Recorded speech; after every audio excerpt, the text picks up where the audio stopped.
This year, I'm thankful for this podcast. Before I continue my first ever journey through the Harry Potter series, just a few quick announcements. First, Multitude has finally finished the Multitudio. It has been completely finished with these intense sound panels, and the ceiling is nice, and the room is really big, and there's shelves and very fancy audio equipment. I'm loving it. You may have been able to hear things get slightly better and better as we've worked on it, but now it is finally done. And if you live in the New York City area, or if you're stopping by and you want to record something, you can rent it. If you want to learn about the whole process of making the studio, just Google a studio of one's own Multitude. There's a whole nice little write-up. Or if you want details about renting it, go to multitude.productions/studio. It's great. I love it. And you can use it too and fall in love just like me. Also, I wanted to give a huge shout out to everybody that came to the Houston live show. It was so much fun. It was an absolute blast. The show was fantastic. Meeting people before, during, after, and after at the after party was so great. Thank you all so much. And I'm very excited to do more and more shows. I should have some announcements soon of some upcoming live shows that are currently in the works. So stay tuned for that.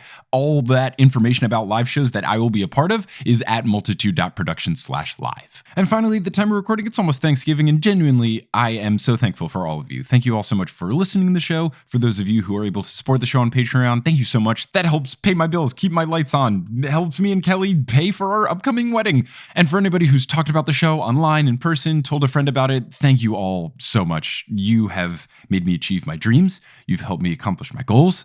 I love my life right now, and it's all thanks to you. So thank you all so very much. And speaking of things I'm thankful for, we have new patrons. Welcome to the team. So shout out to Britt Johnson, Robin Garcia, Victoria Jensen, Ashley Meiser, Megan Nelson, Jamie Casterin, Jeremy McIntosh, Japna Singh Kurtz, Daphne Rukers, Emily Savage, Kyle Palmer, Charles Fabizak, and Chloe Horder. And a huge shout out to our new producer level patrons, Leah Reed and Melissa Rabb. They joined the ranks of Vicky, Aaron, Jesse, Natalie, Cloud, Frank, Marchismo, Samantha, Juan, Abid, Rosemary, Marie, Lisa, Ramina, Camille, Audra, Eleanor, Rossanne, Nikita, Taylor, Ali, Amelia, Sarah, Ben, Rachel, Zachary, Orchid, Vivian, Takari, Haley, Moster, Angelina, Caitlin, Grace, Raul, Ingen, Mari, Alex, John, Noel, Tao, Emily, Robin, Will, Liz, Brandon, Sarah, Claire, Rory, Gloria, Sarah, Patrick, Aliket, Veronica, Lotta, Noah, Tracy, Colleen, Jennifer, Friday, Ivor, Naomi, Tyler, Summer, Heather, Vera, Carrie, Andrea, Ella, Anthony, David, Lisa, Lynn, Cameron, Justin, Christine, Jacob, Toothless, Maya, Mark, Polly, Netta, Remy, Sarah, Nona, Zena, Harlan, Noelia, Addie, Brian, Jenny, Nikki, Cara, Courtney, Kine, Amanda, Sabrina, Alicia, Kafir, Lindy, Martha, Benjamin, Sarah, Marta, Stephanie, Justin, Aaron, CJ, Eileen, Violet, Kat, Lindsay, Fielding, Keegan, Miranda, Gail, Mr. Folk, Adam, Christina, Maya, Zachary, Kieran, Heaven, Christy, Lily, Wire Warrior, Floor, Siri, Georgia, Itzel, Topher, Peter, Candy, Skyla, Edel, Professor Threat, Kelsey, Lubin, Maleo, Lena, Daniel, Lita, Elizabeth, Abby, Lika, Michael, Earmuffs, Cara, Tiffany, Kelly, Nadia, Carrie, Jamie, Camilo, Connie, Mary, Amos, Anastasia, Jaden, Nedry, Matt, Riley, Will, Zephyr, Brett, Samantha, Kayla, Lauren, Aurora, Emma, Hermione, Megan, Out of Context, Liam, Milena, Marcos, Ella, Hannah, Courtney, Victoria, Marique, Ashton, Brittany, Phelan, Julie, The Meadows Family, Jennifer, Anna, Fake, Brianna, Karu, Teru, Sarah, McKenna, 6 Awkward 9, Anthony, Peter, Heather, Dead Cat Lady, Javi, Darlene, Brad, Thomas, Charlotte, Brianna, Kevin, Lori, Patrick, Chrissy, Alex, Charlotte, Bugaboo, Jarl, Adam, Emma, Ashley, Peta, Sophie, Jack, Jen, Pixel Guy, Nicole, Out of Context, Callahan, Kylo, Steamed Nuggets, and Can't I Potter, who never immediately drop a french fry on the ground when their friend says, hey, do you want to have some fries? If you want to be like one of these amazing patrons and get access to bonus content such as bonus episodes, exclusive merchandise, live streams, you can head on over to patreon.com/Potterless. But without further ado, let's get into episode 103 of Potterless, the final episode about the movie version of Harry Potter and the Goblet of Fire, guest starring Briggon Snow and Lauren Shippen.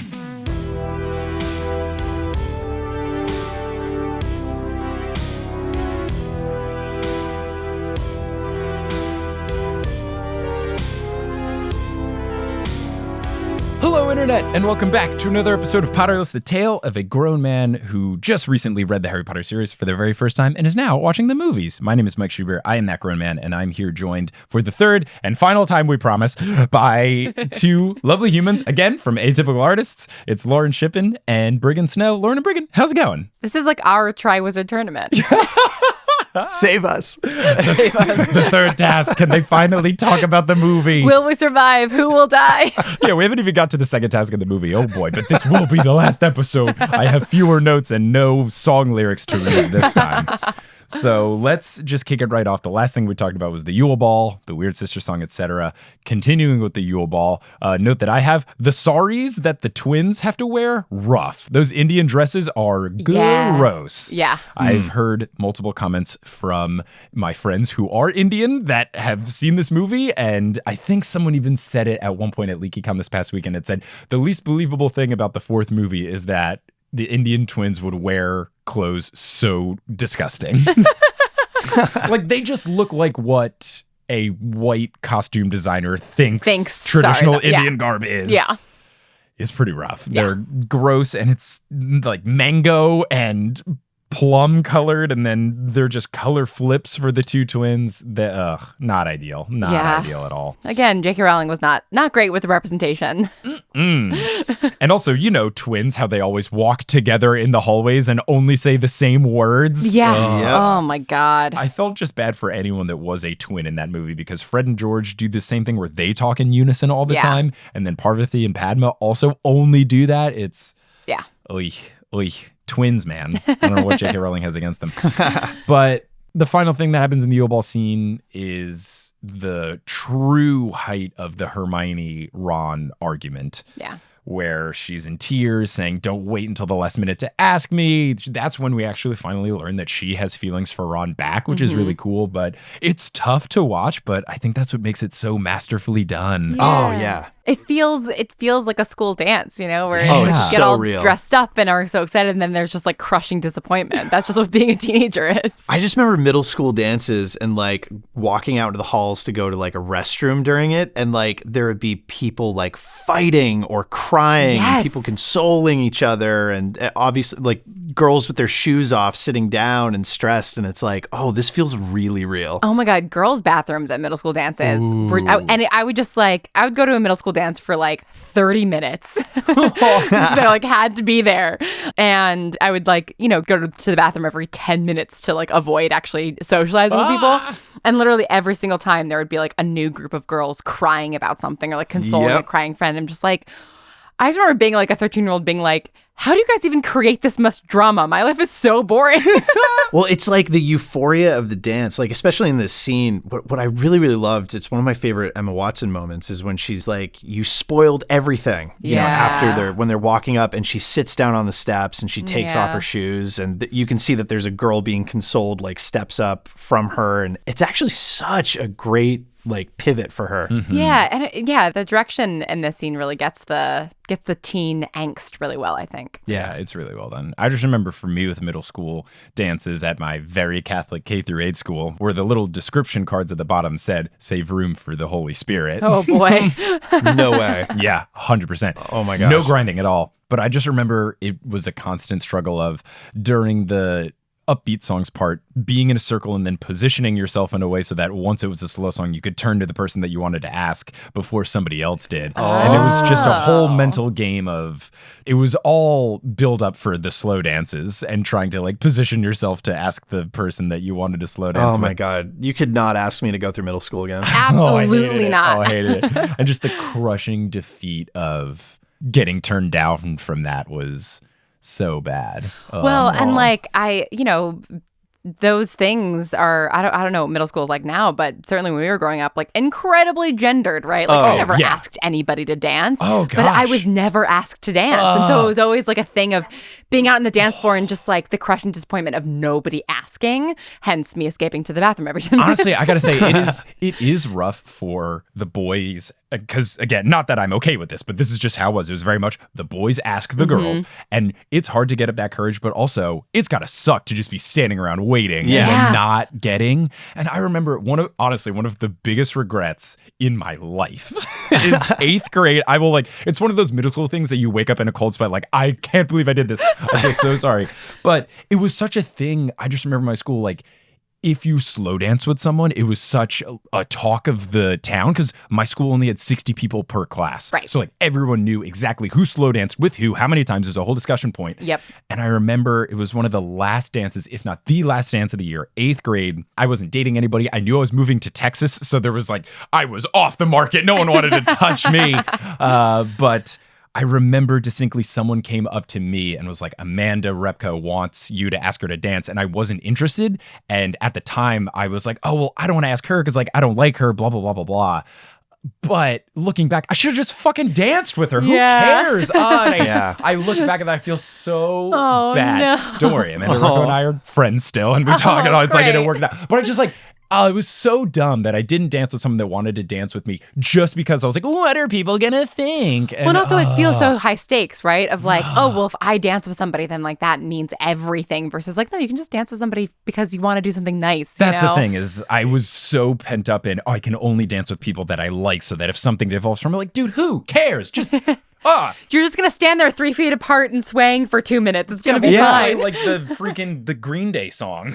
Yeah, oh my God. Well, Lauren, to your point about it being high stakes, I think that's what's an interesting part of this movie is that you've got these like quote unquote high stakes of like growing up in these relationships and stuff, but then like you're getting a real taste of like actual danger and death with the Triwizard Tournament, and it's like opening up the world a bit more. So I think this is a pretty interesting movie for that. Yeah, the juxtaposition of like the high stakes teenage stuff and the actual life and death stakes are always really, really interesting. And I do think that the Yule Ball does that well. And same thing with like the Sixth movie, I think does it well too. Yeah. The Yule Ball is a really good scene. And in the books and in the movies, I think this was one scene that they absolutely nailed. I think they did a really good job of really getting across the emotions. And that was one that I was very happy and enjoyed. Yeah. One thing right after the Yule Ball, you have Neville coming back with his shoes like around his shoulder. And he's like so happy. That was really cool to see. That was really nice. Especially in the movies, early on, Neville just gets dunked on and dunked on and dunked on. So for Neville to have a good night, I was so happy. He's like, yes, Neville had a good one. Good for you, Neville. You and Ginny. Yay, cool. Sorry that Ginny ends up getting with Harry. So then there's a later scene where Hermione is talking to Harry about how he still doesn't know what the second task is because the golden egg is the clue and he hasn't figured it out yet. And there's just something that's so funny there. On the little walkway to one of the towers, looking out in the window, no one else is there. Hermione says that she's worried because he got the clue weeks ago and the task is in 2 days and he doesn't know it. Classic Harry. But yeah, classic Harry. And he goes, yeah, I'm aware. But there's this great thing where she's on one side of him and then she goes, Harry. And then she goes to the other side of him and goes, I'm worried about you. She is the most dramatic in this movie. When she's like on the other side of the tent wall for the first one too, and they're like talking side by side. She's so extra in this film. She's so extra. She's doing the most. Oh Which sometimes comes off well, but other times it's like, all right. Like, bring it down a couple notches. Isn't this also the scene where she's like, Crumb's more of a physical being? Yes. And then they have a moment and then everyone feels bad. Like everyone feels weird. Yeah. Yes. I hated that. That phrasing, gross. Yeah. Because terrible. She eventually clarifies, but right off the bat, what it sounds like is like, nah, we just fucked.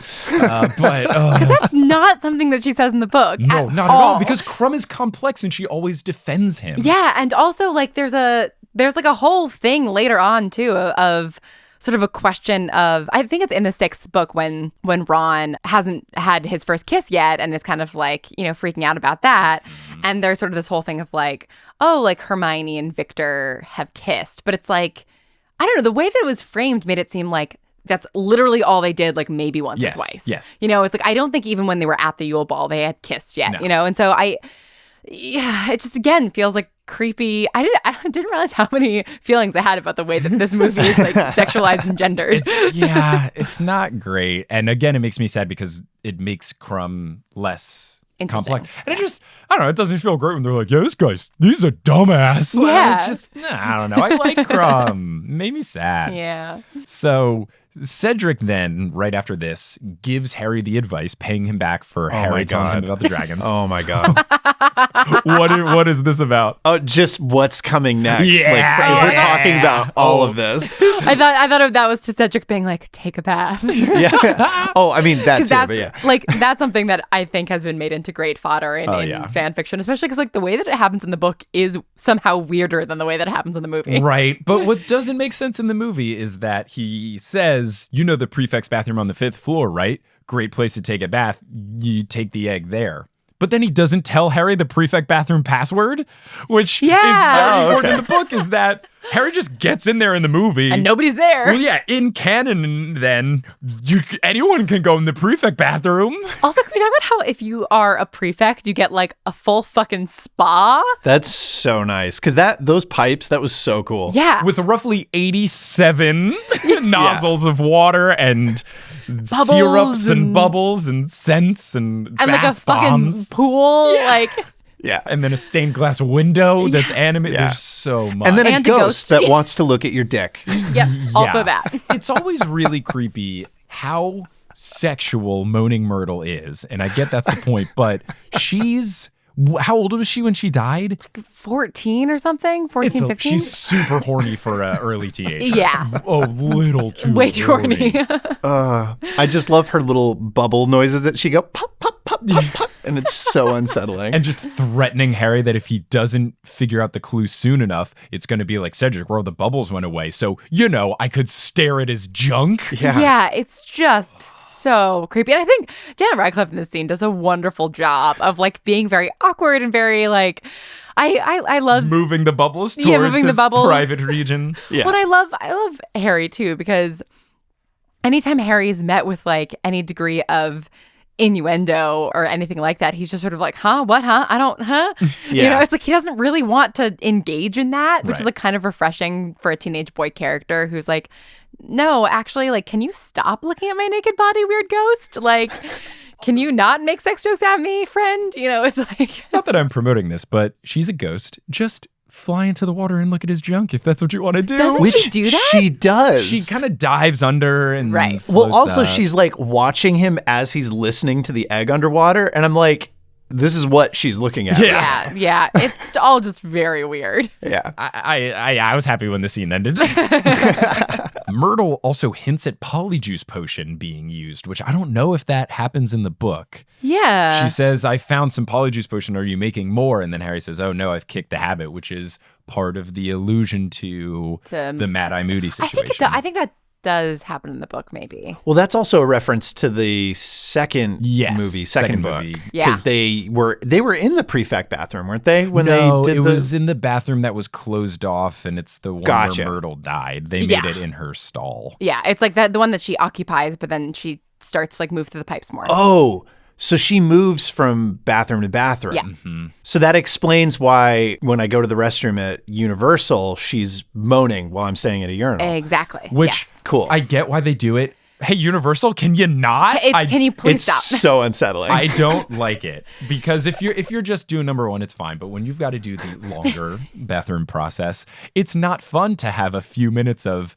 young teenage girl giggling while you're answering nature's call. There's also such like weird men's bathroom etiquette of like, okay, you keep one urinal between you and the other guy. So even if you do that, you're both staring straight at a wall as like a little girl is moaning and giggling. And it's I'm just, all here for the immersive experience. If the bathrooms are just bathrooms, no one would be complaining. Yeah, you would do cute things of like, entrance to the ministry, stuff like that, because that's how you get to the ministry at one point. And so, but having Moaning Myrtle and I can't imagine in the men's bathroom, because in the women's bathroom, it's like, there sometimes are little girls in the Right. bathroom and who are talking. And so it doesn't necessarily feel like sonically quite different. They still play the Moaning Myrtle sound in the women's restroom, though. Oh, yeah, absolutely. But it's still like when you're actually in the stall alone, it's a little bit like, I don't care for it. It's very Arguably, it makes everyone take longer because everyone has stage fright when you're trying to go to the bathroom. So now you've got someone definitely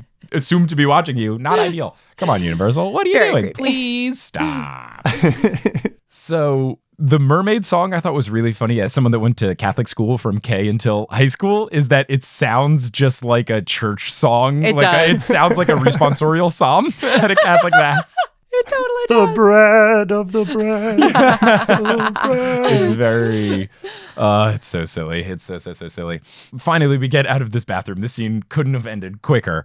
And you've got Neville, not Dobby, giving the gillyweed, which it all makes sense because you've written out Dobby, because Dobby really only exists in the movie to deal with Winky and all of that. Yeah. So that makes a little more sense. But as the second task is about to start, you have Fred and George taking bets, which I think is very fun. Yeah. Yeah. Especially because you lose out on one of the things that happens at the World Cup, Briggon, is that with Ludo Bagman, this character who is just written off a whole plot, is that Fred and George place this very specific bet on a very specific outcome of the Quidditch World Cup, and then they're right, and then they get a bunch of money. Yeah. So But like Ludo Bagman's kind of being like shady about it. It's like this whole gambling like bookie plot line. So that still finds a way here with them being jerks and taking bets on people in the second task. One thing, people have made fun of this to death, but we still got to talk about it. Watching the second task has to suck. Yeah. Oh, yeah. You're just sitting in the stands looking at a water. And they're wizards. You would think they could do something where they have some sort of like wizard camera or some spell where you can see underneath. There's got to be something. Do magic. Anything? It's the same thing with the third task too, because the witches are too tall, you can't see over them. Right. It's like, what's the point? It's just don't show up. Go to school. Go to school. Learn things. Well, that's the other thing is this movie is like an extra's dream because the amount of crowds that they had in this A film. lot of crowd shots. Very true. I want to watch the movie again just to like really pay attention to the extras because that's always the best. Always see what people are doing. There were a lot of very strange reactions. I picked up on a few of them. There's one blonde-haired girl that they zoom in on her face after Harry storms through the people wearing Potter Stinks badges, and she gives this awful look of, you do stink, Potter. Oh, it's so bad. So then they actually get into the task. First thing that's buck wild, I don't know if they ever clarified this in the book, but the fact that they have the people underwater and they're still wearing their full school robes is bonkers. Yeah. Couldn't they have told them to change into a swimsuit before they go under the lake? They're just wearing their full ass robes. Yeah, that's really true. So strange. And in the book, does he use Ascendio to swim up? I thought he just swam up and then was passing out and then finally gets to the top. I don't remember him using a spell. Yeah, I think he does just swim up and eventually make it. So yeah, classic movie, making it more dramatic. Yeah. Does he do a super rad flipper feet flip once he gets his powers? That is in the not book? described. I think he just jumps out of the water and jumps in like a dolphin. I Yeah, don't like think He he doesn't go, yeah! The way that he goes into the lake in the book is that he's like, they're not on docks, they're just like at the shoreline. Right. And he just takes a gillyweed and then is just standing in the water, like up to his waist, just being like, I don't know what to do. And then he grows gills and he like, and then he falls can't breathe, so Yeah. he has to go into the water. It's a little more dramatic and makes a little more sense than him jumping in and then just saying, I hope I figure it out while I'm underwater.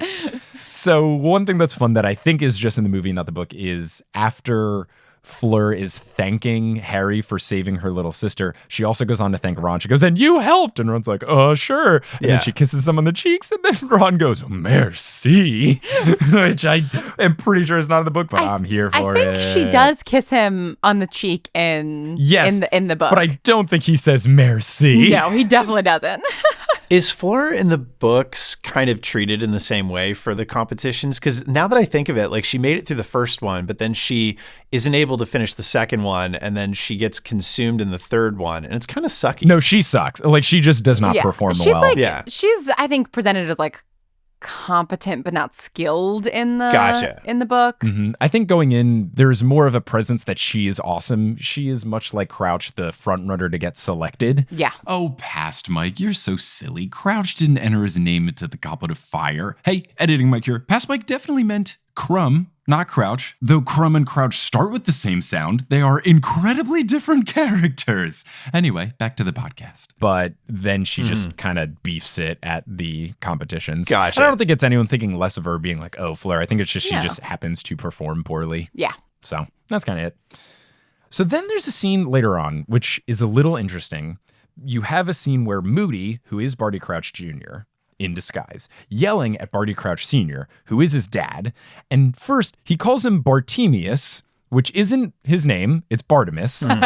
And they've said Bartimus before earlier in the film, so it's not like they changed it. So I think it's very weird, and I don't know if it was intentional or what, that they messed up. The son doesn't know his dad's name. Yeah. A little weird there. But then also he does the snake thing again. But this is just an interaction that doesn't happen in the book. Yeah. And it was confusing to me. Yeah, again, it seems like them trying to, because I feel like a lot of the clues about Barty Crouch are laid in like Daily Prophet articles that they're reading. And so I think it just feels like them trying to create like clues for this larger reveal. Yeah, and in the book, it's more explained. Briggon, there's this whole thing where Barty Crouch Sr. has been keeping Barty Crouch Jr. hidden. There's the whole thing in the books is that he was put in prison. Barty Crouch Sr. snuck him out of prison. And then throughout the books, he's had him under the invisibility cloak. And then his house elf has been helping him and keeping him alive. And then he doesn't know where Barty Crouch Jr. went. And then you find out that he's disguised as Moody. So Barty Crouch Sr. is more intertwined with Barty Crouch Jr., but doesn't realize the scale and the magnitude of which he has grown to of basically enabling this whole plot to happen. But then in the movie, they just kind of ignore all of that. So I guess you're supposed to be under the assumption that Barty Crouch Sr. doesn't know that his son is there. I think that's what they're going for, but it's very confusing. And they kind of just, it's very much, we're not going to worry about that. Yeah. Oh, see, I having not read the books and that sort of, even sort of the memory, the flashback of how quickly he denounces his son. And like, I thought that was so powerful because that set up the whole thing of like, oh, if you're a Death Eater, there's no wiggle room here. Like you are the absolute worst and everyone's going to, say as much. Well, and that's what's so interesting about the way that then Barty Crouch Sr. approaches it, right? Because it's like, I think he does do that. Like he does sort of denounce his son, but then even though he like denounces his Death Eater ways, it's still his son and he wants to help him out and he wants to get him out of Azkaban and kind of reform him and keep him hidden and help him out. And then, of course, Barty Crouch Jr. ends up escaping and doing this polyjuice thing. So in a way, you're like Barty Crouch Sr. and I'm Junior in that I haven't read all the Harry Potter books and you aren't going to give up on me and you're going to try and like help me and exactly. all that. Yeah, because I'm a bigger person. And you have a Hitler mustache. And an unplaceable accent. And you've been doing weird things with your hands the entire recording. You can't see this because it's not a medium, but for 3 hours, Lauren has just been spirit fingering. So then we've got a scene later on where Harry goes into Dumbledore's office and he's eventually leaves and Harry is alone and does the pensive thing. And Dumbledore, who loves candy, has licorice snacks on the table. And I don't think this is in the book where Dumbledore says, do you want a licorice snack? Careful, they're a bit sharp. Yeah. And then they end up growing teeth and biting Harry's hands. Yeah, I don't Why do all these things exist? It's just, I think they just wanted as much CGI as possible in this thing. So they do that, and then he accidentally does the pensive trip and goes back and sees the whole Barty Crouch Sr. thing. Again, they've changed it because in the books, Bellatrix is there. Yeah. It's all more drawn out, but I guess for the purpose of the film, they're just trying to show you more and more that this guy is bad and he's supposed to be in jail, but now he's out. But I don't know. I think it loses some of the effectiveness because it's less complicated, so it's less fun. Yeah. They then start the third task is the next thing I have notes on. And Amos Diggory comes back, Cedric's dad. In the movie, Amos Diggory is really nice. In the books, Amos Diggory, kind of an asshole. Yeah, very much so. He shit talks Harry in the Quidditch World Cup scenes because in book 3, Cedric's team beat Harry once. And Amos is doing this whole thing where he's like, oh, Harry Potter, the famed seeker. My son, Cedric, will be telling his grandkids about the time he beat you in Quidditch, which is a bad look because it's a regular season Quidditch match in middle school. Yeah.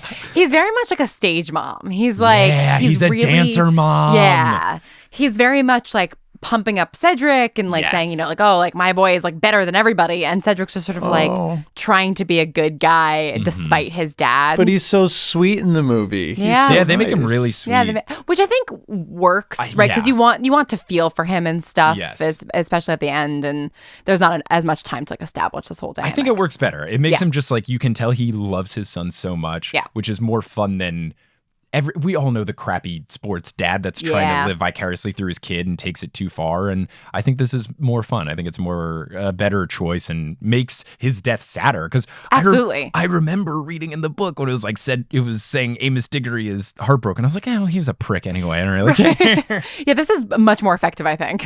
For sure.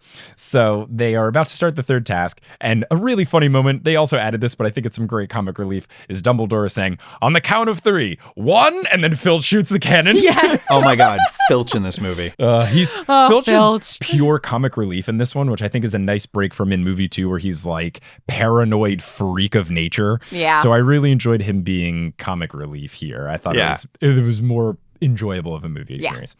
So here's something That is absolutely buck wild. I think it made sense that they did this in the movie, but Briggon, did you know that in the book, in addition to having the moving walls of the maze, and as we mentioned, the blasted scroot, there is also a giant sphinx that gives you a riddle that you must answer in order to get through to the end. There are so many more things in the maze. It's not just a maze. There's a sphinx, Yep. and it asks you a riddle. The answer to the riddle, spoiler alert, is spider. It's a thing where I forget the thing. It breaks down like spy, duh, and Yeah. So they say I'm the middle of the middle and the end of the end. end, So that's yeah. to give you the letter D. And then it's saying when you're looking around when you're not supposed to be, that's spy. And then the end it says what you say when you're trying to find the next word. And I remember as an American reading this book, I said, okay, something like that. But because it's very British, the answer is Oh my God. So that's the whole riddle. And if you get it wrong, the Sphinx attacks you. So Harry gets the riddle right. And then after, there is a giant spider that attacks you. And it's a whole thing where in the book, it breaks Harry's leg. Yeah. And Cedric and Harry have to band together to fight against the spider to eventually get to the cup. And in the movie, they just make it just the changing vines. And there's also a very, very cool fog that Harry walks through where it's this weird fog that doesn't look bad or anything, but he steps into it and then all of a sudden he's upside down. Oh. And he has this whole long moment where he's like, what do I do? I'm like stuck to the top of the earth. And if I take a step, will I like fall? And it's sort of this trick that it's supposed to sort of paralyze you into paralyze you with fear into not moving. But then it turns out that the way through it is just to take another step and then you rise it up again. Was Crumb bewitched? Yeah, so Crumb does get under the Imperious curse Okay. by Barty Crouch Jr. Moody thing to make sure, again, all of what he is doing is making sure that Harry wins the tournament by getting the cup and then dying. So everything he does is to bring up Harry and hurt the other people. So that's what he does to Crumb and makes Crumb go after Fleur specifically and then Cedric. And makes Crumb, I think, try to use Avada on Fleur. He tries implied. to kill her. It's implied that he's going to use unforgivable ones. Yeah. So it's rough. Yeah. And one thing about Crumb that's interesting, they keep doing this in the movies, is when people use Expelliarmus, it sends people flying. Yeah. In the books, Expelliarmus is just the disarming spell. So you're holding a wand, you do Expelliarmus, your wand flies out of your hand. That's it. But this happened in the second movie, and this is happening in this movie now. Cedric hits Crumb with Expelliarmus, and then Crumb goes flying and then is knocked out. Yeah. It's not what Expelliarmus does at all. Oh. So then they go through and they grab the cup. The back and forth of fighting for who should get the cup is more intense here because it's time sensitive. Yeah. The vines are going to get them. Yeah. In the book, they've defeated the spider, so it's a longer argument and is more fun because there's more reasons where it's like, no, you take it. No, you take it. And no, you also take more it. tragic, too, because if Harry had just taken it himself, Cedric wouldn't have died. Yeah. Right? And, that hurts. So they 1, 2, 3, they grab it, they go. And they've made this scene very extra in the movie with the giant Grim Reaper statue with the scythe and the hood and the skull. my God. Not in the book at all. Now. And Boop! The boop from hell. All right, Past Mike, let's pump the brakes a little bit. If this scene is really as intense and extra as you say it is, we should compose ourselves before discussing it. Let's take a little bit of a break with Wingardium Adridosa.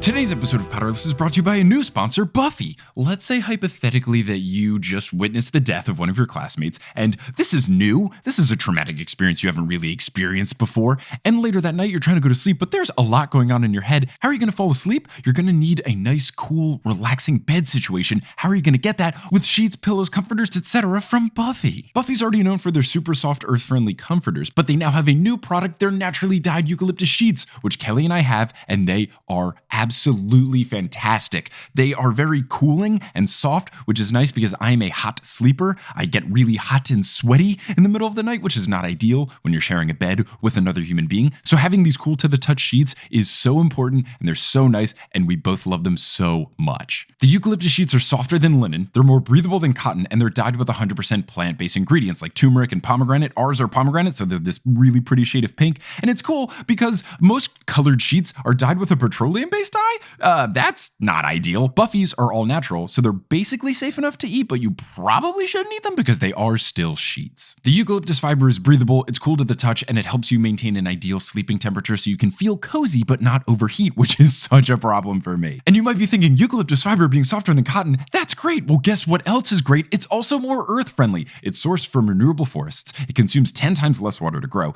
and is transformed into ultra-smooth fiber through a waste-free production process. Captain Planet will be so proud of you. And Kelly and I aren't the only people loving Buffy. They have over 20,000 5-star reviews with an overall average rating of 4.6 stars, so the hype is real. And Buffy offers a free trial, free shipping, free returns every day, so try their products on your own, on your bed for free before you commit to buying. And if you don't love them, just return it, no cost, boom. And if this sounds interesting to you, you are in luck because as a Potterless listener, you can get $20 off your Buffy bedding if you go to buffy.co and enter the code Potterless. Again, go to buffy.co, enter the code Potterless, and you'll get $20 off. So go to buffy.co, enter the code Potterless, save $20, get that new bedding, and sleep through the night soundly even though you had yourself a day today. Today's episode of Potterless is also brought to you by Perfect Snacks. Let's say hypothetically that you are going home a week early for Thanksgiving because you're already in Atlanta for a Harry Potter convention, and then you booked a live show in Houston, and you want to keep up your workout regimen and eating protein shakes or bars or something afterwards, but you can't bring your big old tub of protein that you have in your apartment in New York all the way on a flight. That's going to take up too much room. What are you going to do? You're going to bring something more portable, and that is Perfect Bars from Perfect Snacks. Perfect Snacks has a line of fresh from the fridge protein bars that are made with freshly ground nut butter. They have up to 17 grams of whole food protein, and they contain 20 superfoods. It's all combined to create a cookie dough-like texture that is just as nutritious as it is delicious. And I have eaten many Perfect Bars now, and let me tell you, they are so great. I actually look forward to eating a protein bar after a workout, or if I'm too lazy to make breakfast, and this has never been the case of my protein bar-filled life thus far. And the reason is they have amazing flavors. They have dark chocolate peanut butter, almond butter, coconut peanut butter, regular peanut butter, chocolate chip, so many different options, all of them delicious. And I mentioned traveling with them, and that's okay because they can stay fresh for up to 1 week out of the fridge. So you can bring them on the plane, and then once you get into Texas, put them back in the fridge so that they are that optimal texture right after a workout. Let them melt a little bit and then put them in. Oh, so fantastic. And not only do they taste good, but they'll help you feel good because they're gluten-free, they're soy-free, they're kosher, they're low GI, and they're made in America. Doesn't that feel great? And if you're interested in getting some of these Perfect Bars, you are in luck because as a Potterless listener, you can get 15% off your online order if you go to perf.bar/Potterless. Again, you can shop for their refrigerated line of snacks at perf.bar/Potterless to get 15% off your online order. So go to perf.bar/Potterless, order some Perfect Bars, get 15% off, and start having a nice, actually enjoyable protein bar experience while you're at your parents' house still working out today. And finally, today's episode of Potterless is brought to you by HelloFresh. Let's say hypothetically that you just finished the end of the school year and you're back at your aunt and uncle's house for the summer, and they only make you cook bacon for them for breakfast, and that gets monotonous. You want to spice it up a little bit and switch up your meal plan. You want to cook something new and exciting. How are you going to do that? You're going to do it with HelloFresh. With HelloFresh, you can say goodbye to endless grocery store trips and takeout food because they've got you covered with fresh ingredients delivered directly to your door. If you want to break out of your bacon-filled Dursley rut, you can with HelloFresh because they have over 20 plus seasonal chef-curated recipes each week to choose from. And they have a lot of different categories of these recipes, spanning from family recipes to calorie-smart recipes to vegetarian recipes to their Hall of Fame section to craft burgers. So many options. And HelloFresh knows that your lifestyle has to be flexible, especially if you're fighting off Dementors in the summer, so you can easily change your delivery days, your food preferences. You can skip a week if you need to. They've got your back. Recently, in one of the boxes HelloFresh sent me, I made figgy balsamic pork, which was really nice because I'm not really profound at making sauces, and making the figgy balsamic sauce that went on the top is a new experience for me. And now I have a better understanding of how to make sauce. And I'm very thankful for that because it was not part of my repertoire in the kitchen. So if this sounds interesting to you, you are in luck because as a Potterless listener, for a limited time only, you can get 9 free meals with HelloFresh if you go to hellofresh.com/Potterless9 and enter the code Potterless9 at checkout. Again, go to hellofresh.com/Potterless9, the number 9, and then enter the code Potterless9, the number 9, at checkout, and you will get 9 free meals. I don't know about you, but free food is my favorite type of food, and HelloFresh is trying to give you that. So go to hellofresh.com/Potterless9, enter the code Potterless9, get 9 free meals delivered directly to your door, cook them up, and get out of that bacon rut from the Dursleys today. They do amp up a lot, but it still does look really cool in some parts. Totally. Baby, creepy morsel Voldemort. Oh my God, larva yeah. Voldemort is weird. Is it still the same ceremony in the book? Because Yeah, I they do the remember whole thinking, thing. like, Holy crap, that is gross and awesome. They take the bone out of his father's grave and then they cut off Pettigrew's hand, and then they take some of Harry's blood and do the whole deal. One thing that they do lose out on is there's a great pun that Voldemort makes at one point, where at some point he says that something to the effect of "thanks for lending a hand, Pettigrew." Yeah. Really good. But they do all that, and the movie, the transformation of him becoming full body Voldemort, terrifying. Yeah, really good. Creepy, very well done. I do think it's very convenient that a cloak also materializes, so you don't get weird making it. But then also I love that Ray Fiennes, the guy who plays Voldemort, does this thing where he's touching all over his new body and he really looks like he's feeling himself. It's just, oh, yes. Yeah, they're like, It's such a great introduction. oh my God. Also, a point of contention that I was confused about, but is confirmed here, is that Voldemort does not wear shoes. Oh, yeah. Kristen DiMercurio and I wondered if he wore shoes when we were recording a Book 7 episode, because we were talking about if he kicks open a door. He is not wearing shoes. There are some scenes from filming where Voldemort is wearing shoes, but I think that was probably just an actor thing, and then they cropped it out or whatever. That's so funny. I literally never thought about that. He doesn't ever wear shoes. It's really weird to picture Voldemort in shoes. Because what shoe would make sense? All of them are incorrect. Skechers. Yeah. Heelys. Moon shoes. Voldemort rolls up. Hey, what's up, guys? So they have the duel, and the duel is far less fun than in the book. Yeah. In the book, I always got the impression that there were more Death Eaters than show up in the movie. There's only like a handful that show up. I always thought that it was more. Voldemort is very insistent on him being the only one to fight. He does the whole thing where he tortures Harry and forces him to bow. And there's this whole thing where he's saying, Dumbledore would want you to show manners. It's much more of this drawn out Voldemort fully convinced he has the upper hand on Harry and really shows his folly, his hubris. He's just so confident that he's going to just murder Harry, that he's really toying with him and playing with him and using the Cruciatus Curse and the Imperius Curse and all this other stuff. And I feel like in the movie, they just kind of cut to the chase and get to dueling. Yeah, and it lessens the stakes, I think, a little bit. Because obviously Cedric is dead, and that happens very quickly, and that raises the stakes.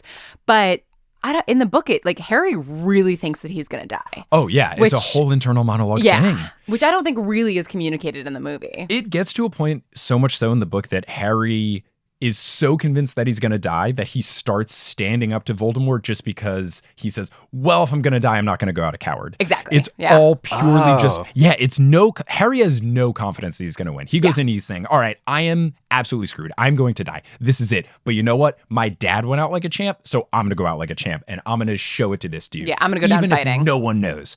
And I think that's really powerful, and you lose it. The other thing that you lose that is really cool and not emotional at all is that when their spells meet and the wands are going at it for each other, Voldemort and Harry fly into the air in the book. They levitate off the ground. I forgot about that. Yeah, they levitate off the ground and start, I don't know if they start spinning in a circle, but they definitely levitate off the ground. Yeah. And it's way cooler. And they didn't do it in the movie, and I'll never forgive everyone involved. Like, what are you doing? That's like if you're doing Space Jam and he does the long, stretchy dunk at the end, and the guy's like, no, he's just going to make a 3-pointer. That's so much less fun. It is weird that considering how much they like to lean into the action things, they didn't do that. I don't get it. I will say that the effect, this is the first time that we get the kind of like liquid electricity dueling effect, looks right? So cool. It looks awesome. Because that's like my favorite bit of effects throughout the movies. Like I freaking love how they made that magic work, because I just want to see more shots of that sort of like liquid electric stuff. Is your favorite movie Terminator 2?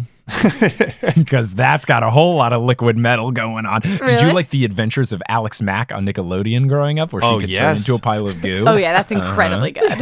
That's so interesting, because I actually that was one of the things that ended up really bothering me about the later movie was the fact that magic, like the magic dueling, was then just like sending these like beams of light at people, which is it's like you have to have specific spells, you have to be strategic, and you don't see what the other person's doing.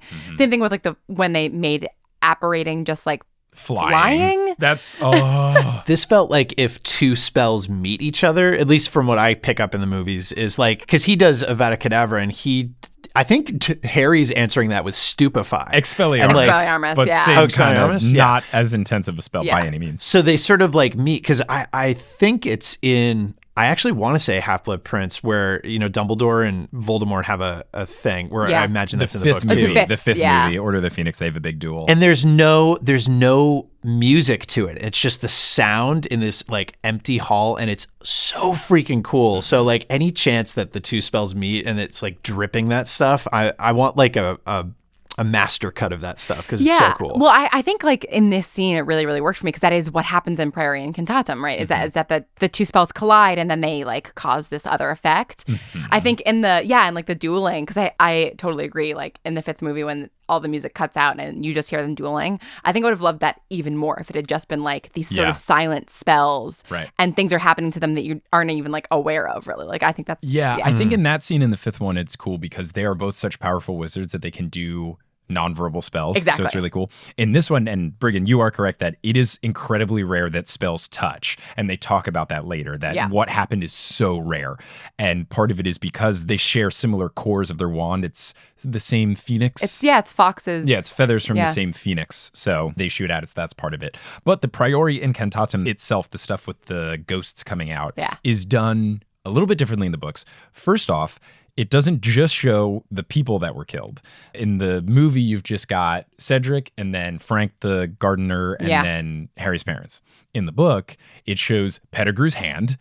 Yeah. It also shows Bertha Jorkins, who's a character that just was completely ignored in the whole fourth movie. Yeah. She's this character. She works for the ministry. She goes missing. And then the fan theory that J.K. Rowling will not confirm nor deny is that she was pregnant. She was pregnant. That's confirmed. But the thought is that they used her pregnant infant to put Voldemort's soul into. And that's why he was this weird, like, kind of baby thing. Oh my God. My God. Because in the book, it is not described. And No. JK in interviews said there's two things that are so cruel and evil that she'll never describe. It's that, and then it's whatever Tom Riddle does to the orphans in the cave. orphans. Yeah. Hey, editing Mike here. So past Mike was close, but the two things JK said she would never describe are what happened in the cave, but two was the creation of a Horcrux. So this is kind of close, but she just says that there is some sort of unspeakable evil act that goes into actually creating one, and she does not feel comfortable sharing it. So, who's to say? Maybe unborn babies is still part of it. Ooh. Holy I think this shit. theory was one of the other co-hosts on Pottercast, and Melissa Nelly told me about this. And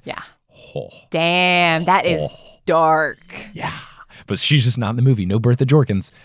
So there's more ghosts that come out, and then it's just a longer, more drawn out scene in the books. In the books, you get more of, they mess up the order, which is funny, and they had to rewrite it. But you've got, depending on which edition of the book you're reading, one of Harry's parents coming out and then saying the other parent is coming out. Because in the book, the first edition, Harry's dad comes out first and then says, your mother's on her way, your mother's on her way. And it was this whole thing where it's like Harry was thinking about her all night, blah, blah, blah, blah. Or no, is that what it is? Yeah, because that is the wrong order. And that's the order that Right. I've read it in. It never occurred to me that, she dies second, so she would be first to come out of the wand. And then when they had to redo it, because the way Prior Incantatum happens is reverse order, his mom comes out first, and then she says, your father's on his way, your father's on his way, and the narrator has to say, this is who he'd been thinking about all night. But it doesn't make as much sense in context. No. So it's this whole thing. JK has gone on record saying that she was under this tight deadline, and it was late at night, and they missed it, and that's this whole big deal. But I think the mistaken version works better, where there's more hype for Harry waiting for his mom, because at this point he was obsessed with his dad and doesn't know as much about his mom. And then I think actually his mom is so much better than James. For sure. So much better. Yeah, so you lose some of that. And then also you lose the coaching of it. So it takes longer. They still do it in the movie, but it's very quick, where his parents kind of come out right away. And then his dad's like, all right, Harry, here's what's going to go. We're going to go storm. You got to leave. And it's like, what? Whereas in the movie, it's more they talk. They're hyping him up. He says that we're going to rush him so you can escape. And then in the movie, he goes straight from there to the port key. what happens in the book is they distract him, he breaks the connection, and then he hides behind a gravestone. And then he's trying to figure out how he's going to get Cedric's body and go to the cup. He tries to carry Cedric's body and he can't move. Also, his leg is broken from the spider, so that's a whole nother angle. So then what he ends up doing is grabbing Cedric and accio-ing the cup to him and then leaving. So, I don't know, it makes me sad that they've made so many other scenes longer, like the dragon scene and the mermaid scene takes a really long time. They flesh out these scenes that don't matter. And then you get this one scene that in the books, this is like 4 chapters. Like I think it's only 2, but it feels like a lot more. It's so much longer. And it's like, if you wouldn't have made these needless scenes so long, we could have fleshed this out more. It's like, what are we doing here? They made the scene so short. Yeah. Like the sense of urgency feels good and makes sense, but you also like sort of lose the emotional height of a lot of the scene, I think. It's the big reveals that, oh God, Voldemort's back, and it's so quick. Yeah. Makes me sad. You know, these books sound pretty cool. I think people should check them out. They are children's books, especially the early ones on, so you will blow through them. Yes. You got to read them. I once They're read so all good. 7 in 4 days. Oh my God. You can do it. I thought you were going to say one day, and I wouldn't have been surprised. So he gets in the Portkey, they come back, and then it's tragic, but it is accurate of everyone being so happy, and then slowly everyone starts realizing what's really happening. This is Oh my God, that marching band? Yes. Yes. Chills. rough. This is my favorite scene in the entire movie. Oh, yeah. It's Because rough. it is the scene, I remember watching it and being like this like sigh of relief, because this is, to me, the moment where Daniel Radcliffe figured out how to act. Yeah. Was this scene. He does a really nice job, and it's like the third movie was kind of rough because, you know, he has like, they're all kids, right? They're like figuring out how to be actors. But Daniel Radcliffe, I think, is a very talented actor. Yeah. And this felt like the scene where it's just, again, the marching band like falter. It's also heart-wrenching. And the crowd like becoming aware, and Fudge is like, a boy has died, and then you Amos. get like, I still get chills with his dad going, my boy, It's rough. my boy. Like One thing that is so funny that good. took me out of the scene a little bit is they're showing different shots of students looking sad, and they cut to Cho, and she looks really sad. But then one row behind her and to her left is Seamus Finnegan, who also looks sad, but with what looks like a Sharpie, has Potter written across his forehead. Yeah. Which I just started laughing because, first off, clearly no one knew about sports, because no one does that. You don't go to a sporting event and then write the name of your team on your forehead. No one does this.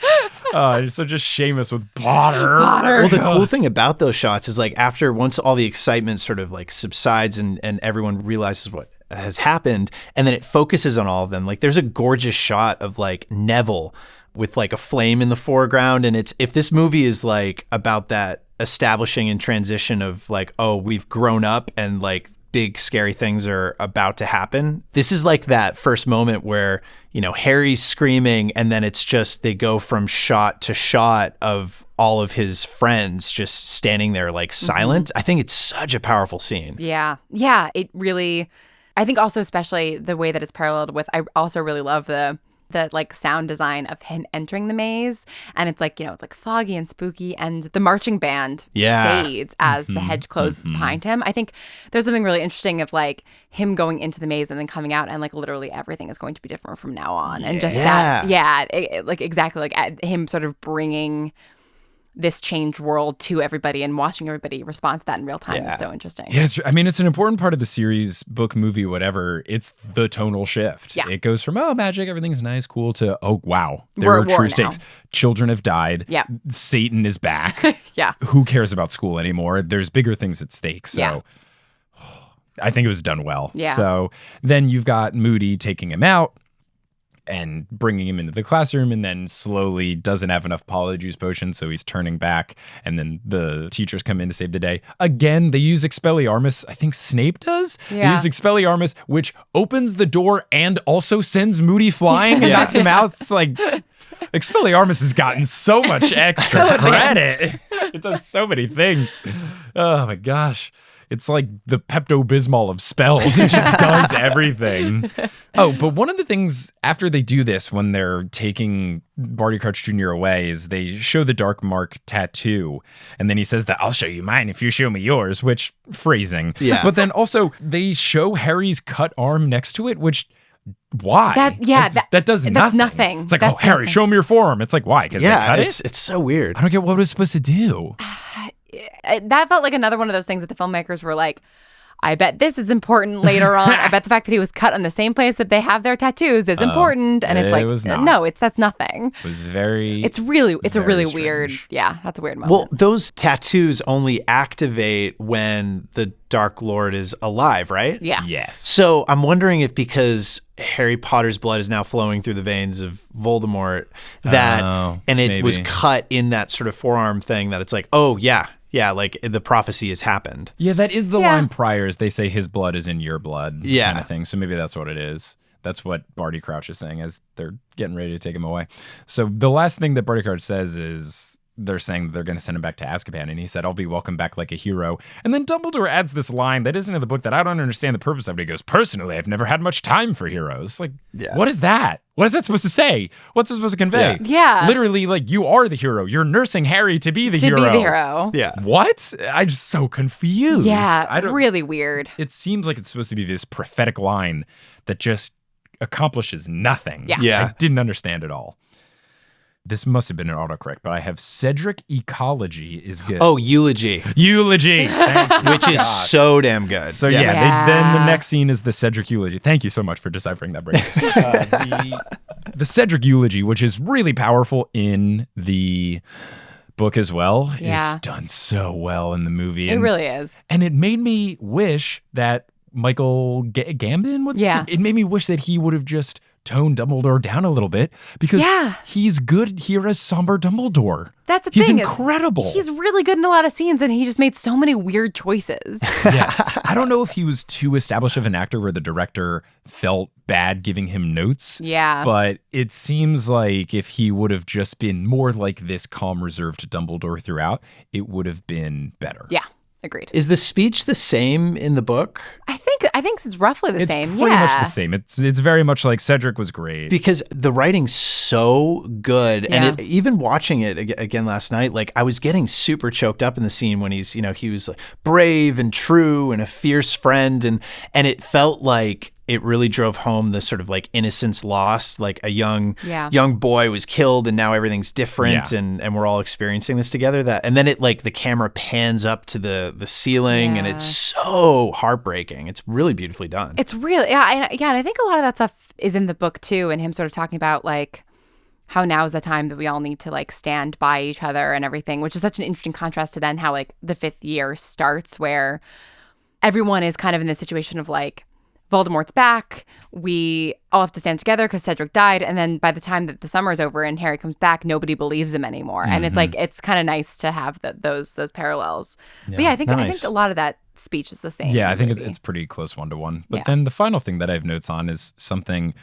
When does he say I think it's Dumbledore and Harry talking, and he says, quote, "I've never liked these curtains. I set them on fire in my 4th year, ... by accident, of course." Where was this? I don't know. It's when Harry's packing and he sort of like shows up into his dorm. Oh yeah, just in the common room. I'm pretty sure that wasn't in the book. It felt real weird. Yeah, I really don't get it. Transfigure them. Don't set them on fire. That's so dangerous.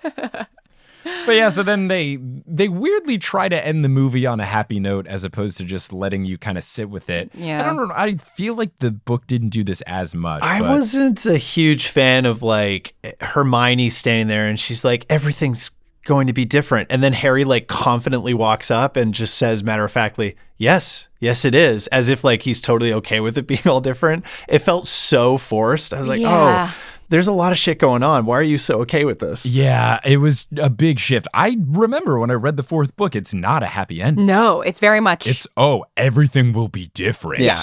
Not everything will be different. It's somber. Yeah, it's like you already know that like Hagrid is kind of leaving to go. Everyone's sort of being sent off to try and basically prepare for a war. Like I remember finishing the 4th book and being like, oh, we're at war now. Like that's what we're going into. Oh, really? Yeah, the movie is very much like, everything's going to be different, but we'll get through it together. And it's like, no, you're about to have like a world war. Yeah. Like, this is not. And that doesn't even happen in the movies until the next one. Yeah. Like it wasn't until the next one that I was like, oh, everything's moving towards the war. Because then it gets real serious in 6. So Yeah, that's interesting. It's just so weird. It felt so forced. Yeah. So forced. We're gonna have a happy ending. And you don't have to. You don't need to. It's okay. It's fine. But yeah.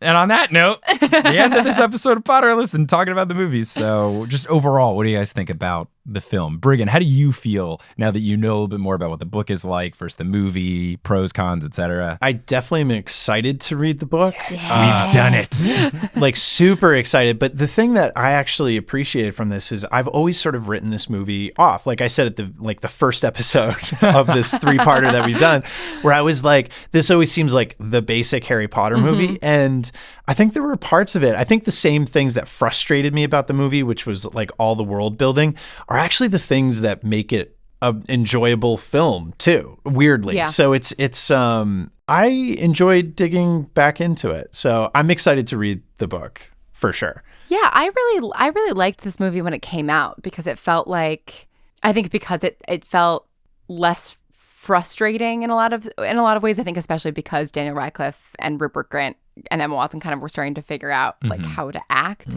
And I thought that like other than the sort of the last beat, the moment from when he enters the maze to the end was like a really good way of approaching that like very hard turn in the books. It's by no means my favorite movie, and I didn't really realize until I started talking about it how strongly I felt about some of the like things that they changed, especially when it is about gender and sort of like the sexual awakening of these characters, however they were trying to do it. But I think to me, like in the same way that the book is kind of imperfect but was like a good pivot point for the series, I think the movie accomplishes like a lot of the same things. Yeah, I thought it was good. I enjoyed it. I remember as a kid when I was just watching the movies and not reading the books, this was the first one that I really liked and remembered and stuck out. And I know it's a bit of a pain point for me, especially even early on. I was like, they're trying to appeal to a lot of people, but it did help. Yeah. It was the one that I enjoyed, even though I didn't end up reading the books afterwards.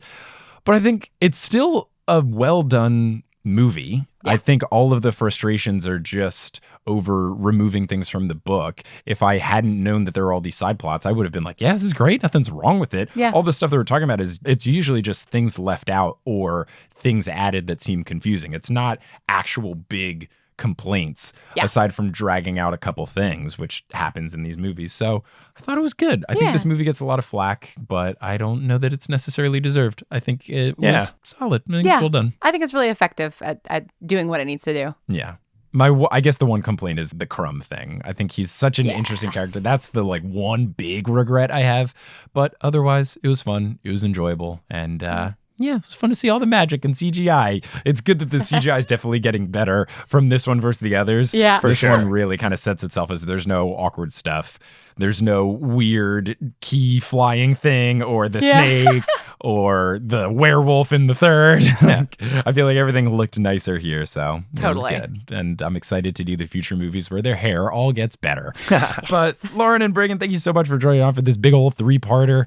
Listeners, thanks for listening. And if they want to find you guys, where can they do so? At Lauren Shippen on Twitter and Instagram. You'll see all of my projects. Yeah. And at Briggon Snow on Twitter and at Briggon on Instagram. And yeah, see you out there. Yeah, check out their stuff. Listen to the Bright Sessions. Listen to the AM Archives. They're all incredible things. They're all doing wonderful stuff out there. Read The Infinite Noise, or as I keep writing, at the Multitude live show, a couple of people had us sign copies of The Infinite Noise, which I think is very funny since I had no say in that book. But Lauren's our friend. And every time I did it, I would cross out noise and write boys and then sign it. So it's very good. There's a few vandalized copies out there that say The Infinite Boys on the inside cover page. It's a better title. But thanks again both for being on, listeners. Thanks for listening. And as they say in the Wizarding World of Harry Potter, before they try to harsh pivot things into being a happy ending instead of sad, wizard on. Okay, Brandon, we're done. Thanks, Brandon. We did.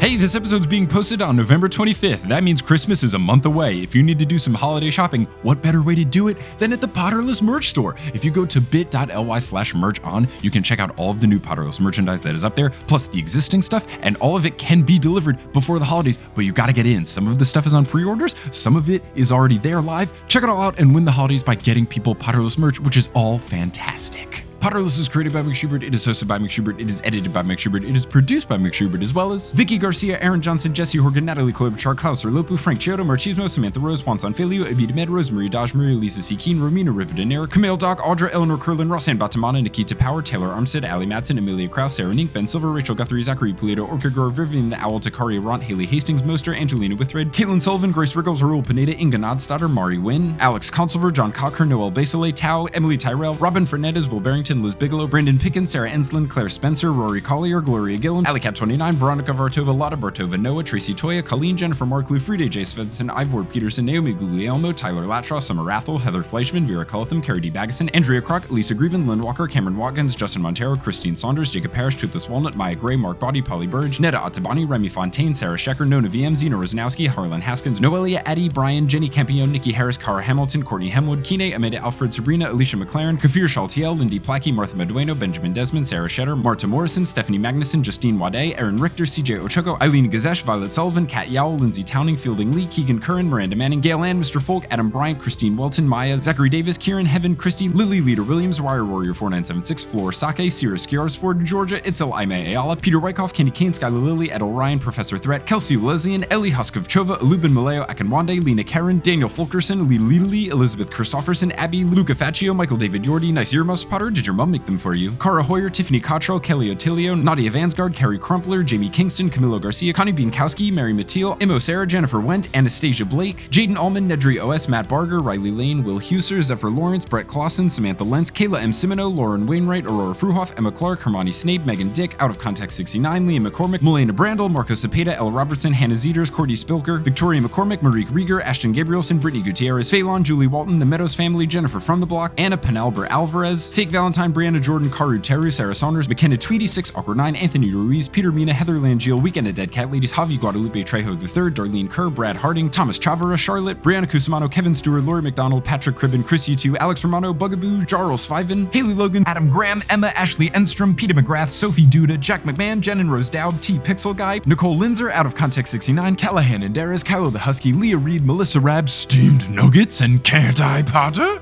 Web design by Kelly Beckman, and the music is by Bettina Campamanes. If you want to find us on social media, you can at facebook.com/Potterless, twitter.com/PotterlessPod, instagram.com/PotterlessPodcast, or reddit.com/r/Potterless. For any and all information about the show, you can go to potterlesspodcast.com. For bonus content, you can go to patreon.com/Potterless. For merchandise, you can go to bit.ly/merchon. And if you tell someone about the show, whether it's in person or a review online, that really helps. Thank you so much for listening, and until next time, as they say in the wizarding world of Harry Potter, wizard on!